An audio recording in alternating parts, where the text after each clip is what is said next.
দ্বিতীয় দফার ভোট গ্রহণে বৃষ্টিকে উপেক্ষা করে গলসি বিধানসভা কেন্দ্রে ভোটারদের উৎসাহ চোখে পড়ল। 274 গলসি কেন্দ্রের অন্তর্গত বুদবুদ মহাকালী বিদ্যালয় এবং বুদবুদ হিন্দি স্কুলকে এদিন মডেল বুথ হিসেবে সাজানো হয়, যা ভোটারদের বিশেষভাবে আকৃষ্ট করে। বুধবার সকাল থেকে এলাকায় বৃষ্টির আবহাওয়া থাকলেও তার কোনো প্রভাব পড়েনি ভোটদানে। বুথের সামনে সকাল থেকে দীর্ঘ লাইন লক্ষ্য করা যায়। বৃষ্টি মাথায় নিয়ে সাধারণ মানুষ গণতান্ত্রিক অধিকার প্রয়োগ করতে বুথে পৌঁছান। প্রবীণ নাগরিক থেকে শুরু করে যুব ভোটার সবাই সমানভাবে অংশগ্রহণ করেন এই উৎসবে। প্রশাসনের পক্ষ থেকে বুথে নিরাপত্তা জোরদার করা হয়েছে এবং ভোটারদের সুবিধার্থে পানীয় জল, ছাউনি ও বসার ব্যবস্থা রাখা হয়েছে। এখনো পর্যন্ত শান্তিপূর্ণভাবেই চলছে ভোট গ্রহণ প্রক্রিয়া। কোথাও কোনো অপ্রীতিকর ঘটনার খবর মেলেনি বলে প্রশাসন সূত্রে জানা গিয়েছে।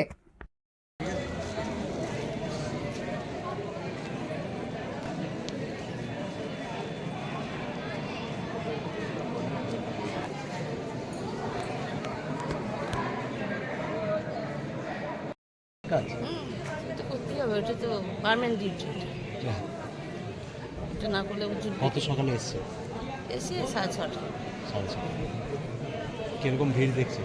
ভালোই ভিড় আছে, পায়ে ব্যথা, এই জন্য বসে আছে।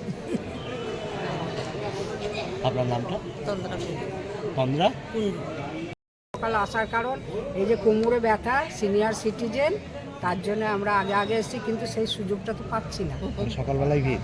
সকালবেলাতেই ভিড়, এমনকি বেলা বাড়ার সাথে সাথে রোদের তাপ বাড়বে, সেটাও একটা কারণ। সেটাও একটা কারণ।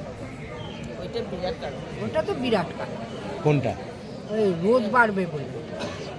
আর আমরা মেয়ে, ঘরে গিয়েও রান্না বান্না আছে, এটা তো করতেই হবে। এইটা ছুটি নেই? এটা ছুটি নাই। আপনার নামটা? শিখা রায়।